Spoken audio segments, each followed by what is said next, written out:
광고 말씀드리겠습니다. 내일은 우리 교회 봄맞이 대청소가 있는 날입니다. 그래서 여러분들 꼭 기억해 주시고 우리가 사랑하는 부평 동부교회의 청결을 위해서 많이 참여하셔서 또 깨끗하게 또 우리 교회를 사랑하는 것을 진짜 실천하는 날이 되었으면 좋겠습니다. 우리 옆에 분에게 이렇게 얘기하세요. 내일 오실 거죠? 이렇게 우리 여쭤보시죠. 내일 오실 거죠? 10시입니다. 오전 10시. 예, 죄송합니다. 오전 10시. 근데 아무도 대답을 안 하시네요. 예, 감사합니다. 내일 10시에 뵙겠습니다.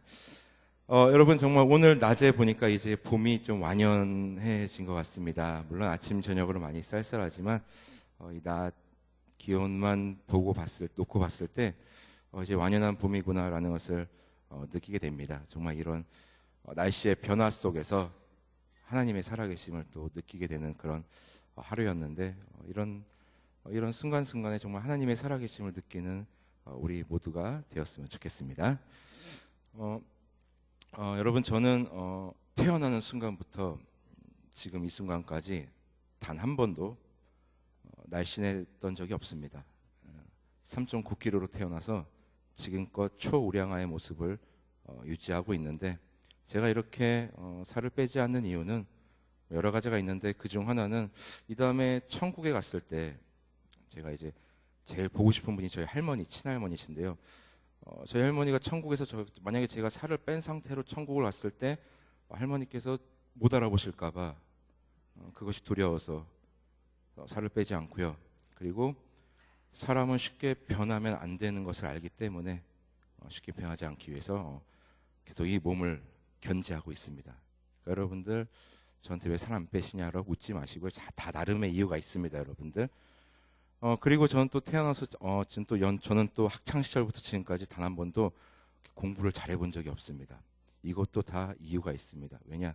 제가 너무 학창 시절에 만약에 열심히 정신을 차리고 공부를 잘하게 되면 저희 부모님이 놀라실까봐, 부모님이 놀라셔서 심장마비가 오시고 본의 아니게 하늘나라 가시게 될까봐 부모님을 사랑하는 마음으로 제 그런 학업 성적을 유지했습니다. 다 부모님을 사랑하는 마음으로 했던 거니까요. 어쨌든 이런 부족한 저임에도 불구하고 하나님께서 지금 이 자리까지 인도해 주시고 또 사용해 주시니 얼마나 감사한지 모르겠습니다. 그래서 제가 가장 부러웠던 친구들은, 먼저는 날씬한 친구들. 좀 과연 저 친구들의 위는 과연 얼마만한 것인가 늘 부러웠고, 어떻게 먹어도 살이 안 찔까, 정말 하나님은 저들만 사랑하시고 나는 심판하신 것인가 라는 생각을 많이 했었고요. 그리고 또 부러웠던 친구들이 공부 잘하는 친구들. 정말 공부 잘하는 친구들의 머리는 무엇으로 이루어져 있을까, 그들의 뇌는 금으로 칠해져 있을까 하면서 늘 부러웠고 신기했던 그런 경험들이 있습니다. 그 둘 다를 갖춘 친구들은 그야말로 정말 저에게는 좀 신비로운 존재들이었죠. 그런데 이 공부 잘하는 친구들을 보니까 그들 나름대로의 공부를 잘할 수밖에 없는 이유가 있었다는 것을 알게 됐습니다. 그것이 무엇이냐? 바로 그 친구들은 각 과목별로 국영수뿐만 아니라 다 과목별로 그 자신만의 오답 노트를 가지고 있었다는 것입니다. 오답 노트가 무엇인지 여러분 다 아시죠? 자신이 틀린 문제들만 모아놓은 그런 노트를 가지고 있었다는 것입니다. 내가 무엇이 약한가, 어떤 문제를 내가 어려워하고 자주 틀리는가, 그것을 정리해서 그것을 연구하고 공부해서 결국은 그 문제를 다음 시험에서는 이겨버리는 그런 친구들이었습니다. 물론 공부를 잘하니까 틀린 문제도 많지도 않겠지만, 그러나 그 문제도 본인들은 용납할 수 없다 하여서 본인들만의 오답 노트를 만들어서 연구하고 또 더욱더 학업에 정진했다는 것입니다. 근데 여러분, 우리 사람들은 본능적으로 우리의 그 약한 부분, 약점을 되게 외면하고 싶어 하지요. 내가 틀린 문제들은 또 틀렸어 이러면서 그냥 외면하고 싶은 것이 우리의 마음입니다. 우리가 잘하는 것에 더 집중하고 싶고, 좀 우리가 부족하고 약한 것은 그냥 외면하고 싶은 것이 인지상정인데, 그것이 꼭 나쁜 건 아닙니다. 본인의 강한 것, 잘하는 것을 더욱더 발전시키는 것도 좋지만, 그러나 진정한 발전과 어떤 진보를 이루려면 본인의 약한 모습, 그리고 본인이 객관적이고 냉정하게 자기 자신을 판단하는 것부터 참된 발전의 시작 아니겠습니까? 뭐 건강에 있어서도 마찬가지고 사업에 있어서도 마찬가지겠지요. 특별히 건강에 있어서도 우리가 건강 검진을 하는 이유가 본인이 나의 약점이 어딘가, 약한 부분이 어딘가, 그것을 알게 되고 그것에 대한 대비를 하고 예방하고 또 그것을 더욱더 약한 부분을 치료하기 위해서 우리가 건강 검진을 받는 거 아니겠습니까? 물론 저에게도 건강 검진은 참 두려운 존재이기도 합니다. 외면하고 싶죠. 어디가 약한 것이, 내가 어디가 약하겠다라고 얼추 알고는 있지만 그것이 확인되는 것이 두려운 것입니다. 그렇게 되다 보면 나중에 그것은 더욱더 병이 커져서 큰일이 나게 되는 것이지요. 자, 이처럼 오답 노트를 가지고 있다는 것은 어떤 본인의 발전에 있어서 참 중요한 요소가 아닐 수 없고요. 그리고 우리 그리스도인들의 신앙에 있어서도, 신앙생활에 있어서도 이 오답 노트는 생각보다 많이 중요합니다.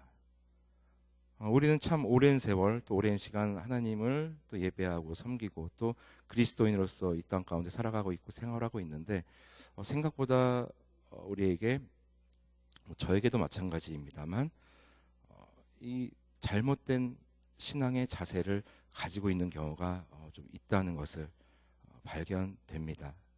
그래서 신앙에도 우리에게도 오답 노트가 필요하구나라는 것을 깨닫게 되는데, 특별히 오늘은 우리 기도에 대해서 한번 같이 알아보고자 하는 것입니다. 여러분, 기도라고 하면, 여러분, 기도라면 우리는 보통 어떻게 알고 있죠? 기도다라고 생각하면 여러분들 어떻게 생각하십니까? 기도. 우리 그리스도인들의 호흡, 그리고 하나님과의 대화라고 우리는 기도에 대해서 얘기하고 있습니다. 여러분 되게 정확히 잘 알고 계신 것입니다. 근데 여러분들 제가 한번 여쭤보겠습니다. 우리 주위 사람들 중에서, 친구들 중에서 인기 있는 사람들, 인기 있는 사람이 누굽니까? 어떤 부류의 사람들이 우리에게 인기가 있죠?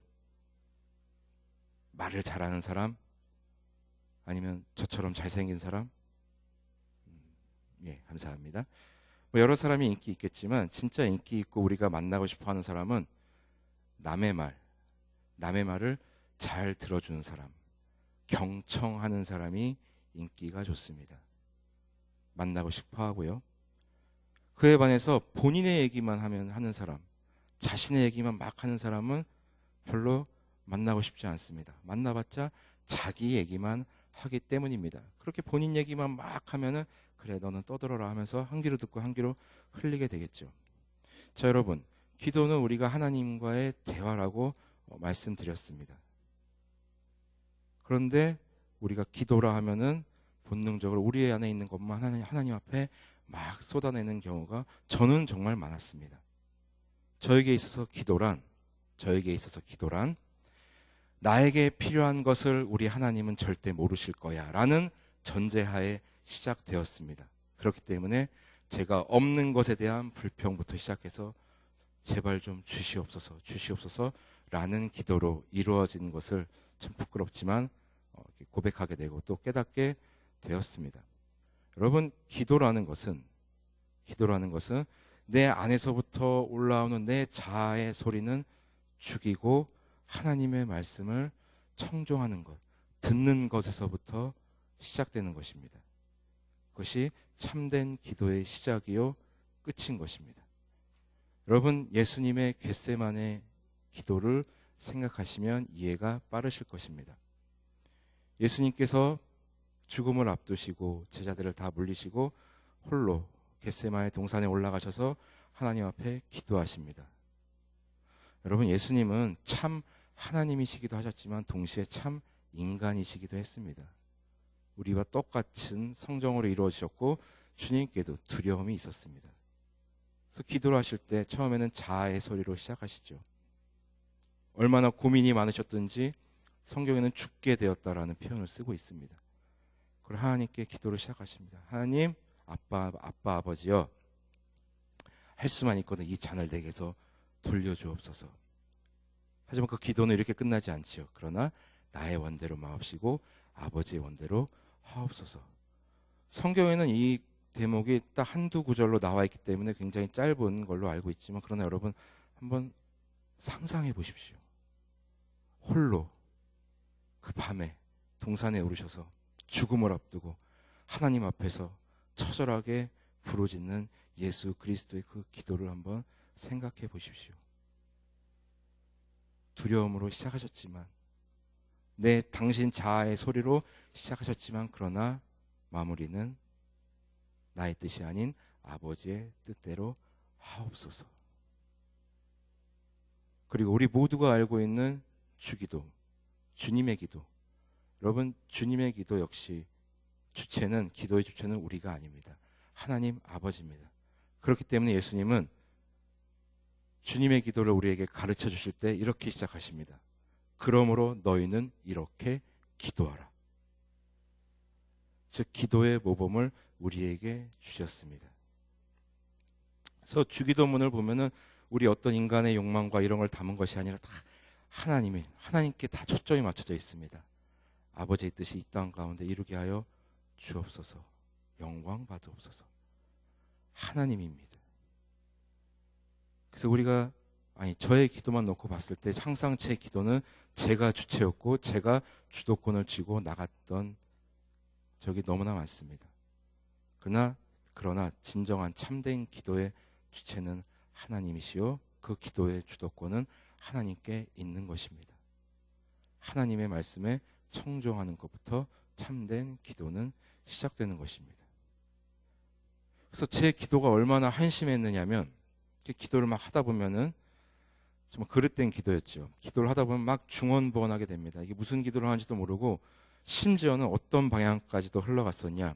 예를 들어서 제가 기도를 하면서, 하나님, 제가 기타가 한 대 필요합니다. 하나님, 저 기타 치는 거 좋아하는 거 아시잖아요. 그 기타를 주시옵소서 기도를 하다가 나중에 이게 어떤 방향으로 흘러가느냐. 나중에 그 기타에게 기도하는 겁니다. 기타님이시여, 아시잖아요. 내가 당신 필요한 거 아시잖아요. 좀 내게로 와주세요. 뭐 이렇게 흘러간다 이겁니다. 그 기도의 주체가 철저히 제 자신으로부터 시작했다 하다 보니 그렇게 엉뚱한 방향으로 흘러가게 되고, 마치 그것은 제가 난 정말 기도의 사람이야, 기도를 난 정말 뜨겁게 했어 라고 착각을 하게 되던 경우가 있더라는 것입니다. 이렇게 봤을 때 기도의 오답 노트는 분명히 저에게는 필요한 것입니다. 아니, 어쩌면 우리 모두에게 필요한 걸 수도 있죠. 바로 그 기도의 오답 노트, 또 바꿔 말하면 모범 답안을 오늘 에베소서 우리가 읽은 본문에서 사도 바울이 이야기해 주는 것입니다. 사도 바울은 이 기도의 모범 답안을 이렇게 시작합니다. 15절입니다. 이름을 주신 아버지 앞에 무릎을 꿇고 비노니. 명확하게 시작하죠. 누구에게 기도하는지, 그 주체자가 누군지. 그리고 여기서 중요한 것은 무릎 꿇고입니다. 또 기도에 있어서 중요한 작업이 있습니다. 여러분, 무릎을 꿇는다는 것은 어떤 의미입니까? 단순히 복종을 의미합니까? 물론 그럴 수도 있습니다. 그러나 무릎을 꿇는다는 의미는 철저한 자기 부인입니다. 하나님 앞에 나는 없고 나의 자아를 철저히 부인하며 하나님의 말씀을 기대하며 간구하며 나아가는 것이 바로 기도의 시작이라는 것입니다. 그리고 이어지는 기도는 사도 바울 자신을 위한 기도가 아닙니다. 에베소 교회 교인들의 믿음의 강건함과 그들의 삶을 위해서 기도합니다. 그 내용이 참 아름답습니다. 여러분 한번 눈으로 따라와 보십시오. 제 17절부터 19절까지 읽어드리겠습니다. 믿음으로 말미암아 그리스도께서 너희 마음에 계시게 하시옵고 너희가 사랑 가운데서 뿌리가 박히고 터가 굳어져서 능히 모든 성도와 함께 지식에 넘치는 그리스도의 사랑을 알고 그 너비와 길이와 높이와 깊이가 어떠함을 깨달아 하나님의 모든 충만하신 것으로 너희에게 충만하게 하시기를 구하노라. 근데 여러분, 우리가 여기서 알고 넘어가야 될 게 있습니다. 지금 사도 바울이 이렇게 에베소 교회 교인들을, 그 공동체를 위해서 기도하는데, 지금 사도 바울은 되게 평안한 상태에서 기도하는 게 아닙니다. 아시는 것처럼 에베소서는 옥중서신입니다. 그는 지금 가택연금 상태입니다. 자유가 제한된 상황이죠. 그리고 자신의 앞날을 장담할 수 없는 그런 상황입니다. 오히려 이런 상황에 사도 바울이 본인 자신만을 위해서 기도해도 뭐라 그럴 사람이 없습니다. 아니 오히려 더 그래 이런 상황에서도 기도를 하는구나. 정말 대단하다라고 우리가 오히려 더 믿음의 선배로서 더 우리가 칭찬할 수 있겠지만, 그러나 사도 바울은 그런 극한 상황 속에서, 제한된 상황 속에서 성도들을 위해서, 본인의 앞날의 안위를 위해서 기도하는 것이 아니라 성도들을 위해서 기도합니다. 그들이 강건하여지고 은혜의 풍성함에 거하며 굳게 서라, 믿음에 굳게 서라. 어떻게 이러한 기도가 가능했을까요? 사도 바울은 분명히 알고 있었던 것입니다. 우리가 보통 기도를 할 때 이렇게 시작하는 경우가 많죠. 생사화복을 주관하시는 하나님. 사도 바울은 이것을 분명히 믿고 있었습니다. 머리로 아는 것에 그치는 것이 아니라 그것이 가슴으로 자신의 믿음까지 내려왔다는 것입니다. 삶과 죽음, 심판과 복은 하나님께 달려 있으므로 자신의 앞날을 온전히 하나님께 맡기고 자신이 목회했던 그리고 또 그리워하고 사랑하는 에베소 교인을 향해 그들을 위해 기도하는 것입니다. 이것이 가능하려면 우리의 속을 하나님의 말씀으로 채우는 수밖에 없습니다. 성령 하나님께 붙들리는 방법밖에 없습니다. 사도 바울은 그러했기 때문에 이러한 기도를 극한 상황 속에서도 그렇게 지체들을 향해, 공동체를 향해 기도하게 되는 것입니다. 얼마나 아름답습니까? 본인의 기도가 아니라 남을 위한, 우리를 위한 기도. 그러면 이런 질문이 있을 수 있겠죠. 그러면 자기 자신을 위한 기도는 이기적이고 나쁜 것입니까? 내가 내 기도하는 건 뭐 나쁜 것입니까? 아닙니다. 나쁘지 않습니다. 당연히 해야죠. 그런데 여러분, 여기에는 또 다른 기도의 신비가 숨어져 있습니다. 이렇게 서로가 서로를 위해서 계속 기도하는 것, 남을 위해서 기도하는 것, 여러분 잘 한번 생각해 보십시오. 내가 내 자신을 위해서 기도하는 것은 나 한 사람입니다. 나만 내 자신을 위해서 계속 기도하면 한 사람이죠. 그런데 서로가 서로를 위해서 기도한다고 생각해 보십시오. 예를 들어서 여기 10명의 사람이 모였을 때 서로가 서로를 기도한다면 나의 기도는 나를 제외하고 나서라도 9번이 이루어집니다. 더욱더 많은 사람들이 나를 위해서 기도해 줍니다. 기도의 사슬에 얽매이게 되기 때문에 내 기도는 내가 내 스스로를 위해서 기도할 때보다 더 많은 나의 기도가 그곳에서 이루어집니다. 그리고 더 객관적이고 더 철저하게 그 기도가 이루어지죠. 여러분, 그런 경험도 있으실 것입니다.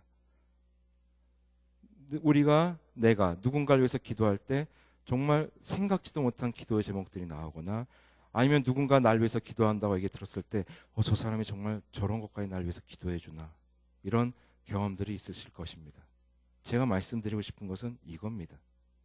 본인을 위한, 자기 스스로를 위한 기도도 중요하지만 서로가 서로를 위해서 기도할 때 그 기도의 사슬에 들어감으로 인해서 더 많은 기도가 이루어진다는 것이죠.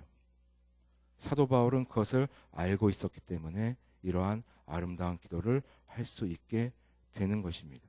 그 기도의 내용도 어떤 기복을 바라는 것이 아니라, 기복적인 신앙의 내용이 아니라 하나님 안에서, 믿음 안에서 강건해지기를 바라는 그러한 기도를 사도 바울은 하게 되는 것입니다. 또한 성도 간에 있어서 최고의 사랑의 표현이 사도 바울은 기도인 것을 또 알고 있었던 것입니다. 여러분, 우리는 그 누구보다 우리의 자녀들을 위해서 많이 기도합니다. 왜요? 사랑하니까. 성도 간에 있어서 최고의 사랑의 표현은 기도인 것입니다. 사도 바울은 그것을 알고 있었기 때문에 본인의 그러한 상황에도 불구하고 에베소 교회를 향하여, 그 교인들을 향하여 사랑의 표현을 하는 것입니다. 그러므로 사랑하고 존경하는 우리 부평동부교회 성도 여러분, 우리가 또 나아가야 할 기도의 자세는 또 있습니다. 마태복음 8장에 보면 기도의 3가지 유형이 나옵니다. 먼저는 나병 환자의 기도입니다. 나병 환자는 예수님 앞에 나오면서 예수님 저 좀 낫게 해주십시오. 1차적인 기도입니다. 자기 자신만을 위한 기도. 그리고 이 기도는 누구나 할 수 있습니다. 그리고 우리가 또 나아가야 될 두 번째 기도의 방향은 바로 백부장의 기도입니다. 백부장은 예수님께 나아올 때 자기 자신을 위해서 나오지 아니하고 자신의 신하의 그 중풍병을 위해서 나왔습니다. 주님, 제 부하의 저희 집 하인의 병을 좀 낫게 해 주십시오. 이 당시는 철저히 계급 사회였기 때문에 자기보다 낮은 계급의 사람들은 사람 취급하지 않았습니다. 그런데 백부장은 자기 하인의 자기보다 낮은 계급의 사람의 그 병 고침을 위하여 예수님께로 나왔습니다. 그때 예수님의 반응은 놀랍게 여기셨다는 것입니다. 우리가 나아가야 될 기도의 방향입니다. 그러나 여기서 멈추면 안 됩니다. 세 번째는 베드로입니다. 베드로는 특별히 예수님께 어떠한 기도의 요청을 하지 않았습니다. 그러나 예수님께서 베드로의 집에 가셔서 베드로 장모님이 아프신 것을 보시고 고쳐주셨습니다. 베드로는 예수님께 예수님 저희 장모님 좀 고쳐주십시오 기도하지 않았습니다. 부탁하지 않았습니다. 그러나 그것이 가능할 수 있었던 것은 베드로는 주님과 동행했기 때문에, 주님과 함께했기 때문에 주님께서 그 필요를 먼저 아시고 채워주신 것입니다. 바라기는 우리 모두의 기도가 이 수준까지 이르렀으면 좋겠습니다. 주님께 부르짖고 아뢰는 것 중요합니다. 그러나 더 중요한 기도의 자세는 바로 주님과의 동행입니다. 그 기도가 내 안에서만 멈춰서는 결코 안 될 것입니다. 나로부터 시작할 수는 있으나 나로 끝나지 않고 우리를 향하게 되고 또 더 나아가서 주님과 동행하는 우리의 기도의 자세가 되었으면 좋겠습니다. 그러했을 때 하나님께서는 더욱더 큰 은혜를 폭포수와 같이 우리에게 부어주실 것입니다. 특별히 오늘 밤 우리가 함께 기도하며 나아갈 때 이제는 그런 기도를 우리 함께 했으면 좋겠습니다. 얼마나 우리가 주님께 아뢰할 게 많습니까? 얼마나 주님께 정말 쏟아내고 싶은 것이 많습니까? 그러나 우리 자아의 소리는 죽이고 하나님의 말씀에 청종하는 것부터 시작했으면 좋겠습니다. 그리고 그렇게 기도를 했다면 거기서 끝나는 것이 아니라 그것이 출발이 되어서 날마다 주님과 동행했으면 좋겠습니다. 우리가 그러한 삶을 살아갈 때 주님께서는 우리의 삶에도 큰 은혜를 부어주시고 우리와 함께 하시겠지만 우리 교회와도 우리 부평 동부교회와도 함께 해주실 것을 믿습니다. 그리고 더 나아가서 우리의 그런 기도의 삶을 통하여 주님께서 이 땅 가운데 큰 변화를 주실 줄 믿습니다. 아무쪼록 오늘 밤 주님 앞에 기도하며 나아갈 때 하나님의 말씀에 청종하고 더욱더 주님과 동행함을 소원하는 그런 밤 되시기를 주님의 이름으로 소원합니다. 그리고 이러한 기도의 신앙의 모범 답안을 날마다 작성해 감으로 인해서 우리의 믿음의 후배들에게도 전수해 줄 수 있는 그러한 복된 인생들이 되기를, 복된 삶이 되기를 주님의 이름으로 소원합니다. 하나님 감사합니다. 이 시간 주님 앞에 나와 머리 숙인 우리 모든 하나님의 거룩한 백성들의 모습 주님 다 보고 계실 거라 믿습니다. 하나님, 진정한 기도는, 하나님 앞에 기도는 내 자아의 소리는 죽이고 하나님의 말씀에 청종하는 것부터 시작되는 줄 믿습니다. 아버지, 우리의 기도가 그러한 기도가 되게 하여 주옵시고, 아버지, 그러한 기도가 되었다면 아버지 이제는 그러한 마음으로 그러한 자세로 날마다 주님과 동행할 수 있는 우리의 삶 될 수 있도록 주님 인도하여 주옵소서. 우리가 그러한 삶을 견지해 나가며 살아갈 때 주님께서는 먼저 우리의 삶을 감찰하시고 내다보시며 필요한 것들을 주님의 때에 따라 알맞게 응답해 주실 줄 믿습니다. 아버지 하나님, 이 시간 우리의 마음을 다 쏟아놓고 우리 마음에 있는 것들 다 내려놓고 주님 앞에 엎드려 겸손히 나아가오니 주여 이 밤에 만나 주옵소서. 감사드리며 이 모든 말씀 우리 주 예수 그리스도 이름으로 기도드립니다. 아멘. 이제